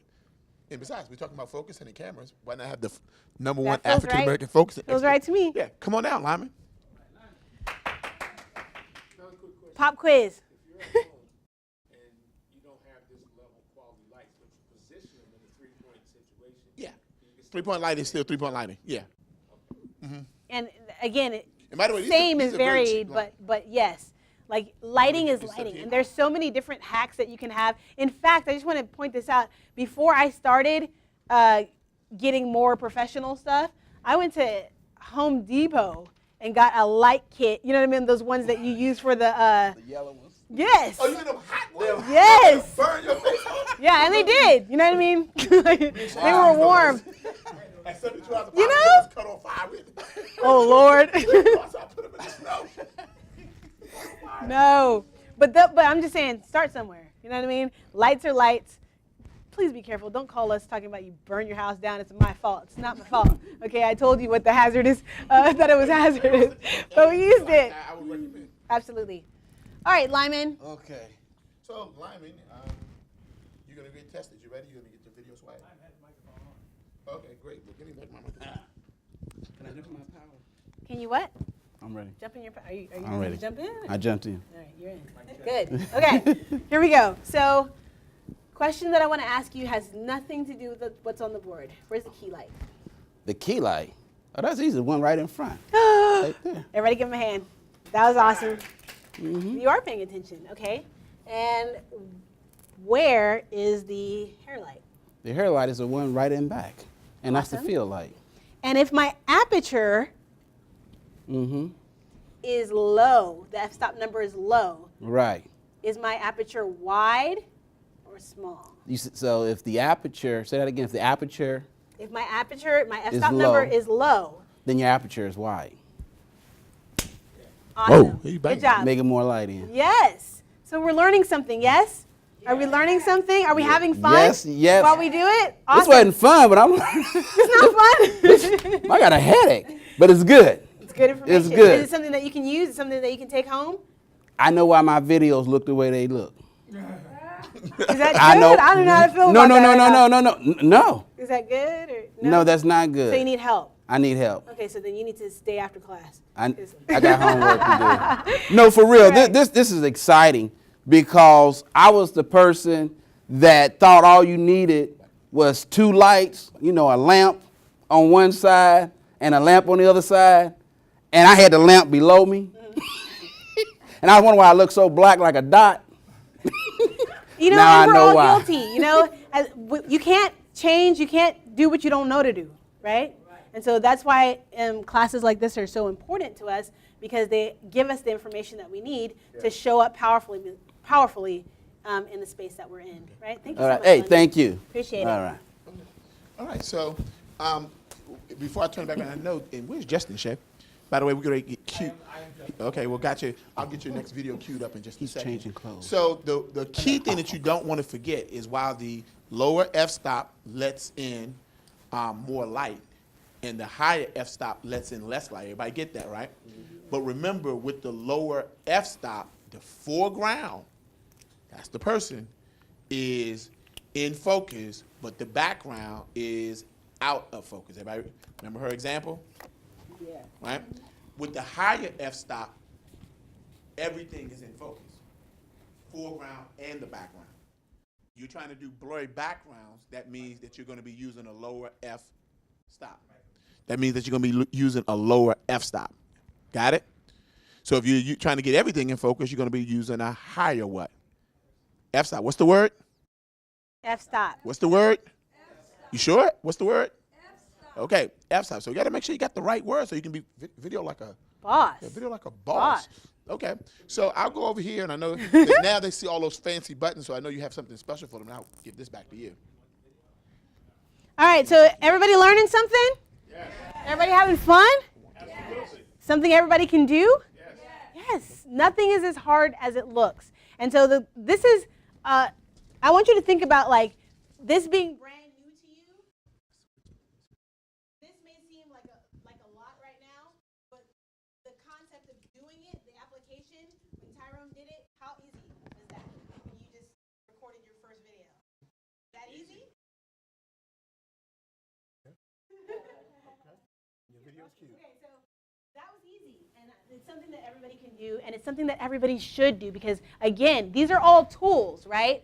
At the end of the day, they're tools that are going to help us to show up masterfully and powerfully and valuably in the marketplace, and that's exactly where we need to stay so that we're able to, have our prices set where we want them to. Because a lot of times we're not able to charge what we want to charge for things that we know are valuable because we're not communicating the value of what we do in the right way. We're not packaging it in a way that people can see, oh, this is value.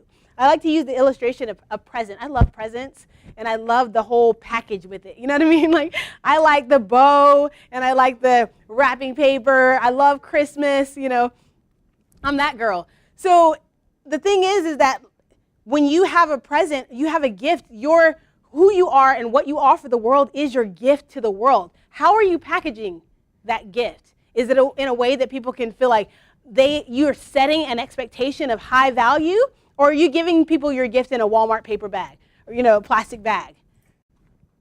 Right? So I want you to look at it that way, because that is, if we're not setting high expectation, then people don't expect much from us, and they don't feel like I should pay more for this. Why should I pay more for this? Like, I don't feel like this is something that's valuable. Yes, sir, question. Quick question. I've heard from a few people, and maybe they're knowledgeable, maybe they're not, but they're saying that with the phones, and I think Trevor might have mentioned before, today they've advanced so much, especially Yes. on the picture quality. Mm-hmm. How far are we below that we should go get a camera like this and learn these valuable techniques here? Because they were kind of presenting at the time that you can take, a novice can take a regular camera phone and go out and do a nice video. You can. Is that poor quality, or this is just better? Here's what I like to use iPhone videos for, and mind you, there's like a whole community of people who do like iPhone cinematography. I don't know if y'all look up stuff like that. I'm kind of a geek. I like stuff like that, right? So, but the cool thing is about these particular cameras, in my opinion, if you're owning a business, then you cannot afford not to have this. I'm going to repeat that. If you own a business, now if you're doing stuff for like your own hobbies and stuff like that, maybe the audio doesn't have to be all that clear, you know what I mean? And maybe your video quality, now the video for iPhones and stuff like that, it's all HD and it's really sharp. But if you want to get creative in how you are shooting your video and you want blurry backgrounds, you're not going to get that from an iPhone, you know what I mean? To the same degree that you have here. So that's why not invest in this? This is something that if it's going to help your packaging and help you present yourself in a more profitable, kind of valuable way in the marketplace, then you want to do that. You want to invest in that. Yes, ma'am. In a situation like Aaliyah is in right now, Mm-hmm. the camera and the mic and the camera is enough. You don't need an extra mic, right? Well, we haven't gotten to that yet. Right. We're headed there. Okay. And I have your video for the buttons up. Okay. So, thank you for all your questions. We're going to get back to your questions right after this video because I want to show you exactly, and let me just preface the video. This video that we're about to watch is going to show you, when you look at this camera, you're like, there's so many buttons here, there's so many dials, what do all these things do, you know? And I want to simplify that for you, and this video is a guy who explains it really well, easy peasy. We're just going to go through all of the things, and so you know what every button is and what it does, very simply. The buttons that you'll be using are going to be this many in comparison to how many there actually are. And so that's why we have classes like this to simplify. Because if you see, you're just getting a camera and you see all this stuff, you don't know how to use it, then now it sits on the shelf and now we're still not making awesome videos. We're still not showing up powerfully in the world. We're still back where we started, right? So this is why we are doing this level of education. So if you would, just cue up that video and we will watch, what are all these buttons? The first thing I'm going to do is take you through the most important buttons on the camera body. The first is your shutter button. This is a two-phase button, meaning that the button has two positions. The first is a halfway depression, and the second is a full depression, which will actually take the picture. You need to train your finger to feel where that first depression point is. It's a very soft click when you push down. It's almost like you're just breaking through this stress point or something. If you push it down all the way, it will actually take the picture. You need to train your finger to feel the sensitivity between these two positions. The second most important button is the main selection dial. I also call this your primary selector. It is located directly behind the shutter button, and you will notice that it rotates to the left or right. The third most important selector is on the back of the camera. It has a little AV and a plus minus sign. This is your exposure compensation button. It is critically important that you are aware of this button and what it does. The next most important dial, I would say, is the mode dial. This allows you to control which mode you are shooting in, whether it's a basic mode where the camera is going to have a lot of the automatic settings done for you, or if it's a creative mode. These are the modes where you're going to tell the camera what to do. Out of all the buttons on the camera, you are going to use these four more than anything. I promise you that. If you look on the opposite side of the shutter button, on that side of the lens, if you look halfway down, there is going to be an oval button. That oval button is your lens release button. You are going to press this every time you rotate a lens off of your camera body. Just below the lens release, we have the depth of field preview button. Its function is to close the shutter blades down so you can see your depth of field in real time through the viewfinder. The button above the lens release button in the depth of field preview is the force flash button. This button is useful if you ever wish to force your flash to fire. Right behind the primary selector wheel, we have a button that says ISO.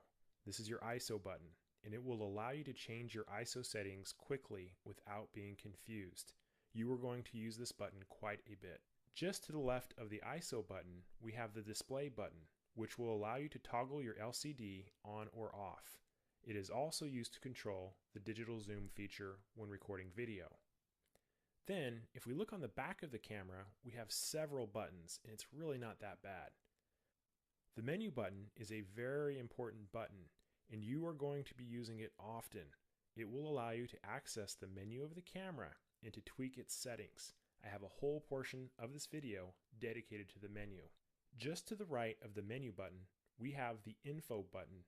It will allow you to toggle different types of data about shooting or maybe when you're reviewing images. Just to the bottom right of the LCD monitor, we have the play button. You are going to press this every time you would like to review your images. Just to the right of the play button, we have the delete button. It has this little garbage can icon next to it, and it will allow you to delete your images if you want. Above these two buttons, we have 5 buttons, and I call this the directional pad selector because you will notice that there are these little arrows on the outside 4, and they will allow you to do things such as move through the menus or select things or to move through your pictures when you're zoomed in. It's a pretty intuitive thing to use. Now you will also notice that there are these little icons next to each of these 4 buttons. And these buttons act as a way to manipulate your settings of the camera when you're shooting. I'm going to show you how to do this more when we cover the LCD portion of the DVD, but to quickly name them, the top button is your white balance. The right button is your autofocus mode. The bottom button is your picture styles button, and the far left button is your shooting drive mode. The middle button, which is called the set button, is really just the select button. The Q button, or quick control button, will allow you to change shooting functions on the LCD monitor. We have the live view video record button, which means that in all of your creative modes, this button will activate your live view. And in the video record mode, it will start and stop video recording. The last 2 buttons are also super important. The far right button is your autofocus point selector. When you push this button, you will get a red icon lighting up in your viewfinder on any of those autofocus points. Using your primary selector, you can designate which of these focus points the camera will use. I'll be going over this a little bit more later. Now the button to the left of that is your exposure lock button, or your flash exposure lock button if you are using a flash. I have a whole lesson on this video specifically for this, and it's going to take me some time to explain what it does. Just know that this is the exposure lock button. If you look below these 2 buttons, you will see a plus magnifying glass and a minus magnifying glass. And what this means is that when you're in a playback mode or in a live view mode, you will be able to zoom in and out of the image. So that's an overview of the camera. We've gone over all the buttons and we have briefly reviewed what they do. I promise you that if you practice, the day will come that you will feel you have complete control over your camera, and it feels really good to know how to do everything. If for whatever reason you can't remember which button does what, just come on back and we'll go over it again. For the rest of the DVD, we will go through each of these settings individually so you know what they are and how to use them. If you found this video helpful, you may be interested in my new Canon T3i crash course, which contains over 3.5So, ooh. It's always fun when you hear yourself, right? Okay, so the next thing that we're going to go into is audio. Audio made easy. Okay, first of all, everybody look at the board right there, that audio mixing board. Everybody say complicated. Complicated. Everybody say easy. Easy. This is all you need to record your audio. You should have this written down already. It is the H4N audio recorded. Everybody say easy button. Yeah. Okay, so I'm going to teach one of you how to turn this on and how to start recording audio immediately. What's up? Oh, sorry. All right. Who will it be? Let's see. Who haven't we picked on yet? Regina Clay. Oh, my gosh. Come to the front.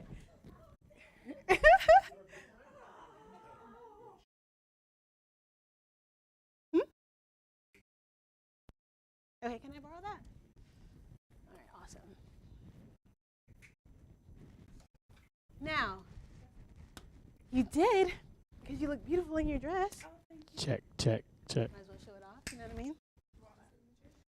No, actually, you're going to be turning this bad boy on. I don't have the, first of all, okay, so if you will hold that up for everybody to see. The H4N. On the side here, the first thing that we're going to do is put in our SD card, which I just put up. Let me go grab that. Okay. So does anybody remember what SD card gigabytes that we're going to be using for the, 32, Talia, absolutely right. So if you would, put that in there for me. Do you know how to do that? Easy. Okay, so I want you to take it out and put it back into where she can see it. There you go. Put it in there. You just put it right there on the side pocket. Push it in. And then close it up. Was that easy? Easy. Okay, so if you turn it around, you can see that I may or may not have misplaced the back of my situation here a long time ago.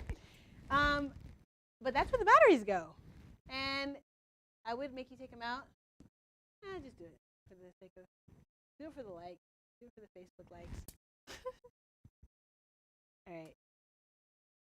All right, now put them back in. This is how we're getting power to the H4N audio recorder. Was that easy, everybody? Easy. Okay, now I'm going to show you a video in a second of why I love this audio recorder, because this audio recorder has such clear audio. And I don't know if you guys, is anybody familiar with Marie Forleo? I love her videos, and I love, like, you know, at a different time we'll be able to talk all about composition and colors and all that kind of stuff that I really love to make this whole thing come together. But right now we're talking about the functionality aspects and the audio. That we use our audio recorders just like this. Kimberly. And the cool thing about this audio recorder, yes, sir. Now, can I ask you a quick question? Mm-hmm. Why would a person use this mic versus a lavalier? Versus a lavalier. And okay. I know that you have some reasoning behind that, because some people think, well, why don't I just put a clip of lavalier on? So first, the piece on the top that people are asking about, and why would they use this versus a lavalier mic? The reason why I use this versus a lavalier mic has a lot to do with this whole idea of mastering a powerful presentation, right? And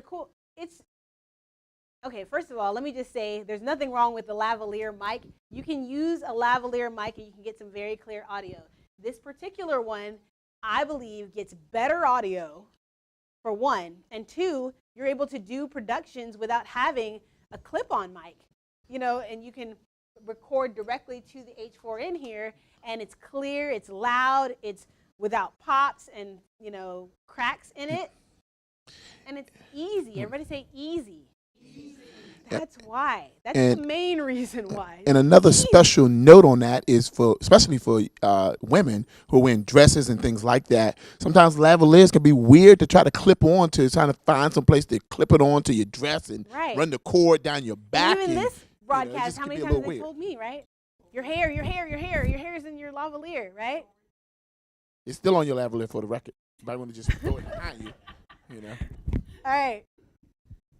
Okay. There you go. Yeah. Shay is like thankful for that. Anyways, okay. Easy. Everybody say easy. Easy. All right, great. So now I want you to put this on here. Okay, so let me just preface to say, turn it around for the people to see. Okay, so everybody see this little screw right here? This little piece where you, everybody see that? Okay, this is how we attach it to the tripod there. And so you can do it like she's doing it. You can screw it there directly, or you can take this off. You can take this little baby off by opening that. There you go. Take it right out. Easy. Easy. And then behind there, if you'll show them, there's a little screw inside of it on the back end. Show them the back of that. And all you have to do is just screw it like that. That's easier, right? So just screw it on for me.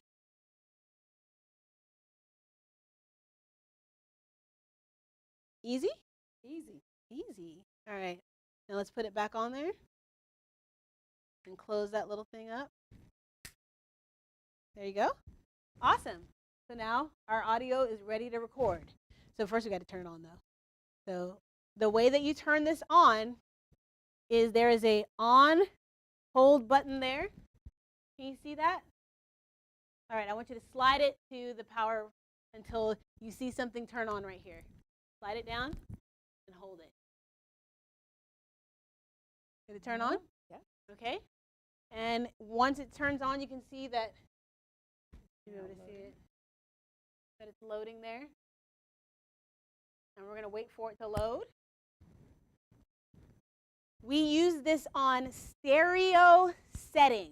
Now this H4n, the cool thing about this is that you can use this mic for all kinds of purposes. If not just for audio recordings for talking purposes, but I don't know if you guys look at YouTube cover videos and stuff where people are using instrumentation. You can attach a guitar to this. You can attach any other kinds of mic or instrument to this device here. And I don't have enough time to actually talk about all of that stuff because we're focused in on what we're trying to, for video purposes. But I want you to know that this is another reason why the H4n, we use the H4n as opposed to just getting a lavalier mic, right? And especially since it's cost effective, you might as well, right? Okay, so now that it's turned on. Does it have noise cancellation, and you might want to cover the piece that's over top of the Yes. over top of the microphones? Okay, so we just turned it on, and I'm going to walk us through exactly how to record clean audio on here, okay? And most of you may have noticed this little fuzzy thing on the top of it. This is to help with noise cancellation, but we also have on the settings, you have the record levels, volume, and then you have the actual volume, right? And so the recording level in the room, you'll be able to, I think my headphones. I don't think I did.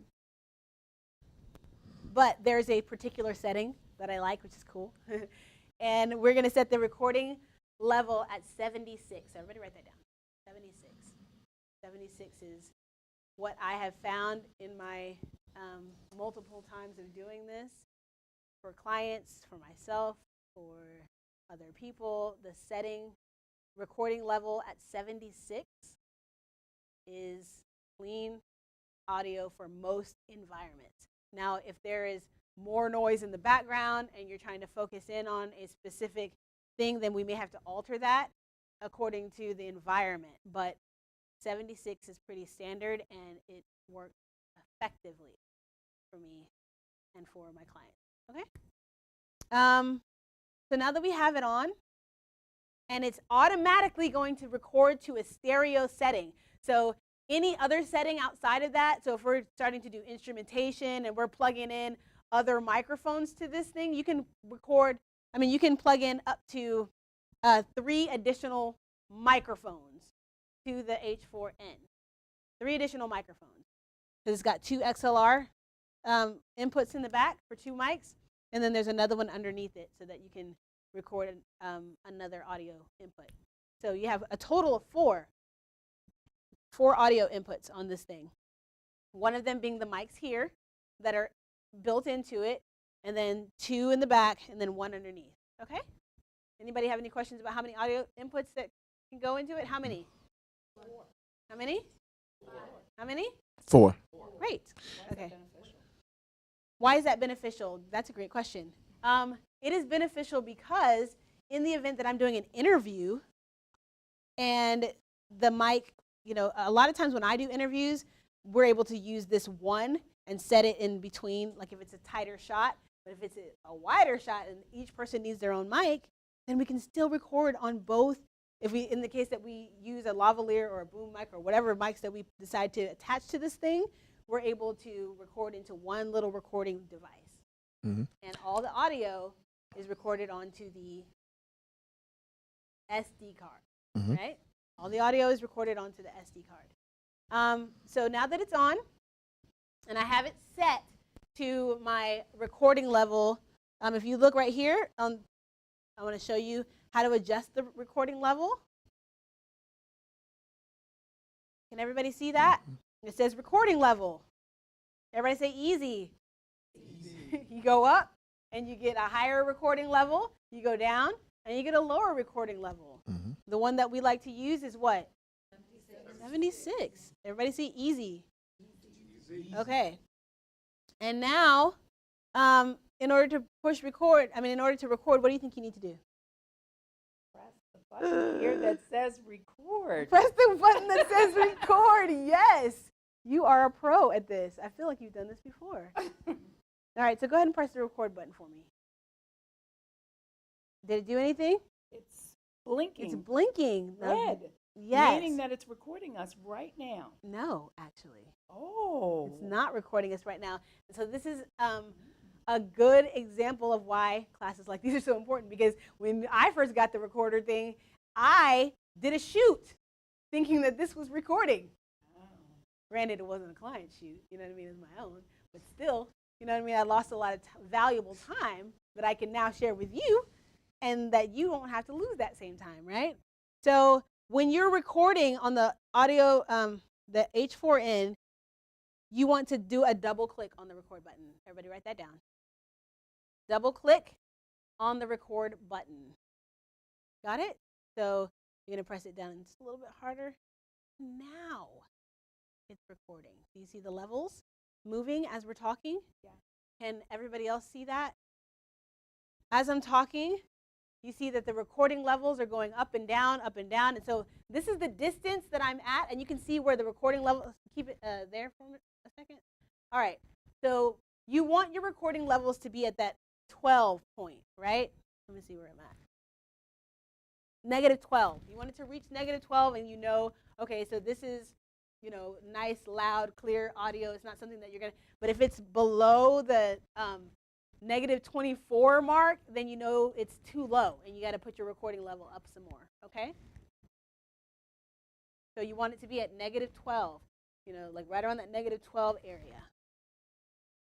Any questions on that so far?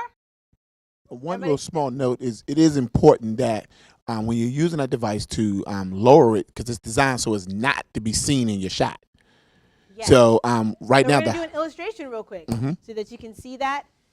And you, ma'am, are going to sit in that chair. And we are going to, I'm trying to look in the screen here that we have. Okay, so see how this is in the frame? This is not what you want for your recordings at home, right?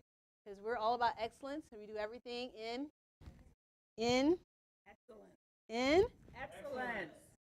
I'm sorry, one more time. Excellence. Yes. Okay. So here we go. I'm going to lower this. Does everybody know how to lower a tripod? Okay, cool. So I don't have to explain it. I'm just going to do it.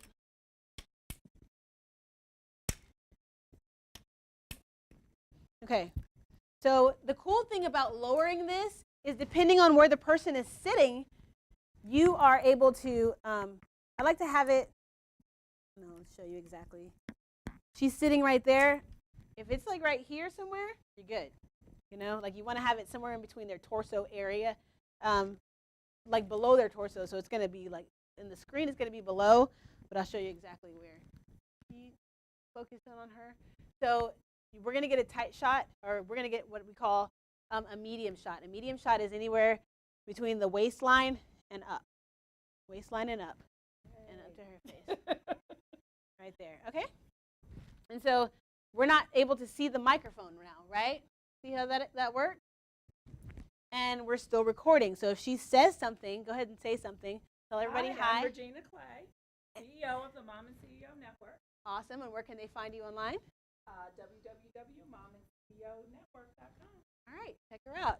So that is an example of recording the audio, and we have a shot there that, you know, the microphone cannot be seen. So if you're doing a further shot, now granted, if you're shooting videos in the environment of your home primarily, then you're working with a smaller space or you're working with a larger space. However far you are is really going to be dependent on how much of this mic is showing. So you're able to hide it a little bit better. I've even had it all the way down, like near the floor. If you have it on an interview on a couch or something like that, you can have it below the couch, and it picks up such clear audio every single time. That's what we want, right? We want something that's reliable, something that we can count on to do its job so that we can do ours, right? All right. How far could you take that out, Kimberly, out of the shot? I like to have this as close as possible, because when the further that you have it away from the subject, it will still pick up. But if you have other outside variables like echoing and different types of flooring, that's maybe tile flooring and stuff like that, you start running into more issues when it comes to echoing in the room. So you want to have it as close as possible to the subject as you can. This is where also, you know, having the advantage of this H4n being just a recorder and a microphone, you can have boom mics still set up to this recorder and recording directly to the recorder, all in one little space, right? Mm-hmm. So everybody say easy. Easy. Has everybody learned something so far? Yes. Everybody having fun? Yes. All right. So that finishes up the audio portion. Thank you so much, Ms. Regina Clay. Everybody give her a hand. I'm going to turn this recorder off, and Trevor. All right. Okay, so I promised you at the beginning that we're going to go through this in the 3 phases. Lights, camera, action, right? We've done the camera. We've done the lights. Everybody ready to take an action? Mm-hmm. I want to give you guys something, first of all. And the first thing that I want to give you is an equipment list. Would everybody find that helpful? Yeah. Of all the things that we went through today, you want to know exactly what all the equipment is that we use and how we achieve the looks that we do, then I want you guys to text the number. Well, first of all, you're going to text Video Boss to 270-1662. You're going to text Video Boss, one word, to 270-1662. Oh, there it is on the screen. Gotcha. 202-270-1662. All right? And you'll get you're going to get an additional gift also with that. That's a bonus and surprise, so you'll check that out when you text that in that number, but you'll also get an equipment list from us.